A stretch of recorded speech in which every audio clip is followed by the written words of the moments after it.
Welcome back to another episode of Millennial Gems. I am your host, Akila McIntosh. I am a QuickBooks certified pro advisor, and I help entrepreneurs and business owners organize their financial transactions. And so today we're going to talk about bookkeeping business softwares. So whether you're looking to start a bookkeeping business, or if you already have a bookkeeping business, or contemplating maybe starting a bookkeeping business, I'll just give you some of the softwares that I currently use, and maybe you might want to switch, or um, maybe maybe want to offer up what you currently use down in the comments or so. But we're just gonna go through what I use and what I think is probably best to use to have at least the essentials. So let's begin. All right. So the first thing is accounting software. First thing you're going to need to know is which software are you going to use. Now, there are quite a couple softwares out there that you can use. I would say obviously the most popular one, most used one is QuickBooks. I probably don't know anybody who really uses Zero, but that is an option. There's some other ones out there, but QuickBooks is probably the most popular one out there to use. And so when it comes to QuickBooks, you want to make sure you're using the online version and not the desktop version. The reason you want to stay away from the desktop version is because you can only use it on the computer that it's on, versus like online, which is a cloud-based software where you can access it from any piece of technology on your iPad, your phone, another computer from anywhere in the world. You can access QuickBooks from anywhere. So it's best to use cloud-based software. I did do an episode on QuickBooks Online versus QuickBooks Desktop, so you can go back into previous episodes that I've done and talked about that. But you want to use a cloud-based software simply because one, it's going to be probably a little easier to use. You want to obviously choose a platform that's easier to use, but it's going to probably be easier to use, and it's going to automate most of the work. So, I think bookkeeping back then was a lot more of a, using like Excel and putting things manually into Excel, right? Where now we're in the age of technology. So the software will, automatically kind of plug everything in, and you just need to kind of just make sure it's categorized and, just review to make sure that all the information is correct and that it's being put in the right areas. So QuickBooks, I would say, is the accounting software you use, but again, you need to choose an accounting software. Next is G Suite. So every business needs to have to have a professional email. You want to obviously look as professional as possible, so that way people will take you serious, and because you're asking people for their money, and you want people to take you seriously. So having a business email using G Suite, I think it's like $6 or $7 a month I pay.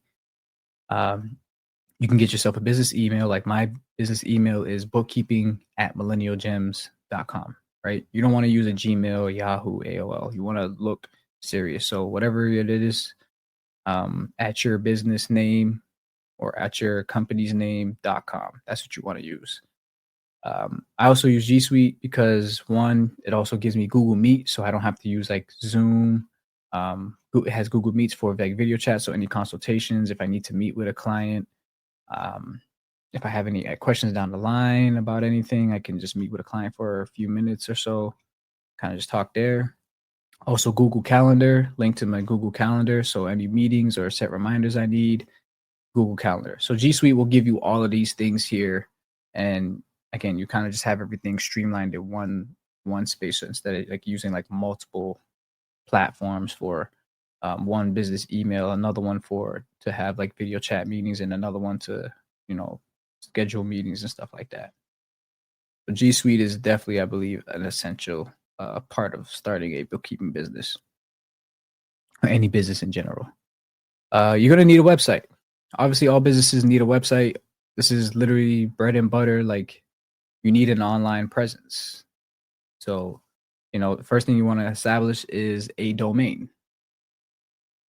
You can get a domain from Squarespace. You can get it from GoDaddy, but you just want to get the domain in your business name. Like mine is millennialgemsbk.com. Simple.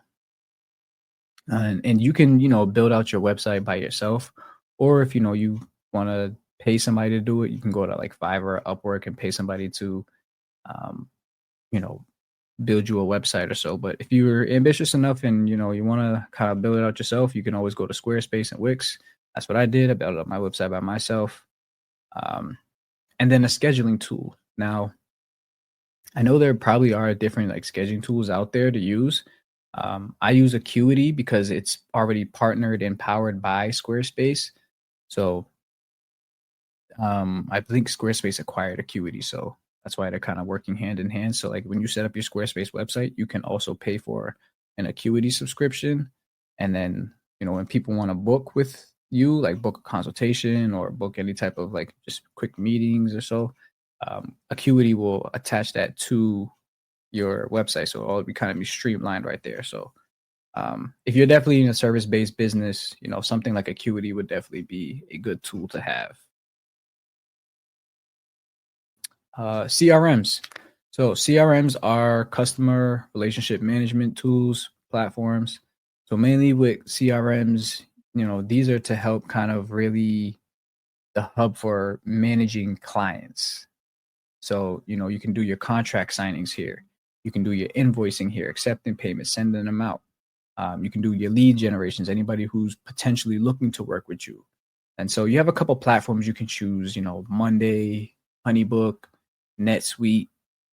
These are plenty of platforms that you can choose from. I don't use either one of these because one, my invoicing would be done through QuickBooks because it offers invoicing already. And also, like I just don't need to I can also manage my clients as well on QuickBooks. So I would say mainly anybody who's in like a service-based business, again, like one of these platforms would definitely be great for you. But I use specifically PandaDoc. That's a little like more expensive, but it might be a little bit expensive, but it's mainly I mainly just use it just for document signing. So and I have a contract with my business for everybody who comes on as a client. There's a contract you have to sign, and so what I'll do is I'll put it in the PandaDoc. I'll set up all the spaces that need to be electronically signed. Then I can send it out to that potential client. They receive it, they can electronically sign it, and then send it back to me. And what I love about PandaDoc is the fact that it'll show when a person opens it, when they sign it, and when you receive it back. So it's definitely a great tool. Again, it might be a little bit on the expensive side for some people, but again, I want to have the best tools to help run my business and most necessary. But again, that's just what I use. It's not really a CRM, but it's a good tool to use if you don't want to go like a full on CRM. Obviously, social media. We live in a digital era now, so everything is content is where the money is. So you need some way to market and advertise yourself. So you have places like LinkedIn where you can put your services out there to kind of promote yourself. Maybe might gain clients from there. I haven't really gained too many clients from LinkedIn, but again, I'm gonna keep trying. Obviously, Instagram, TikTok Reels. Making short videos, making carousel posts, things that people can show that you're an expert in your field. There's obviously Facebook groups that you can use. I use Facebook groups mainly to find like business owners and stuff like that. Maybe even potentially find other bookkeepers. So that way we can kind of just like network with each other. But joining Facebook groups is definitely a good idea as well. And then, we got YouTube, which is pretty much, like the new age education. You can find everything on YouTube. So, creating content like this for you guys is, why I'm doing it. This is helping promote my business here, promote what I do, show you guys my expertise. So definitely, creating YouTube. Now, you don't have to do every one of these social media platforms. You can just choose from maybe like two of them or so. Like I mainly use specifically YouTube because I like making a long form content. And then I can also upload this to my podcast as well, my podcast platform. And then like I use like Instagram, kind of just create like the shorter content and like posts and stuff like that. And then the Facebook groups, like I said, I just mainly kind of use that just to kind of find and network with other business owners. But yes, you definitely need social media for marketing and advertising. So just to quickly kind of go over everything again, kind of recap. So you need an accounting software. Again, my recommendation is QuickBooks. G Suite, definitely best to get that business email. You know, if you need to do Google Meetings, Calendar, G Suite definitely the best platform for that. Obviously, you need a website. I would set it up through Squarespace, but again, you have options of how you want to set up your website. You need a CRM, some way to manage your clients. Again, I use PandaDoc. You can always use things like DocuSign, other things like that. But again, I use PandaDoc. And then social media. You need some way to promote your business, some way to market and advertise your services. So, are you somebody who needs full service bookkeeping? Well, you can visit my website, millennialgems.com, millennialgemsbk.com. I'll leave that down in the show notes, and I'll also leave that down in the in the YouTube description box. And you can also follow my social media pages. On Instagram, I'm at Millennial Gems. I'm also official Aquila on Instagram, YouTube, and Threads. So again, I'll leave all this down in the podcast show notes and on YouTube's description. So that wraps up another episode of Millennial Gems. Again, reach out if you have any questions. Feel free to comment, DM me, anything you have about bookkeeping, seeking services. Again, just DM me, comment me, and maybe we can do some business together. Peace.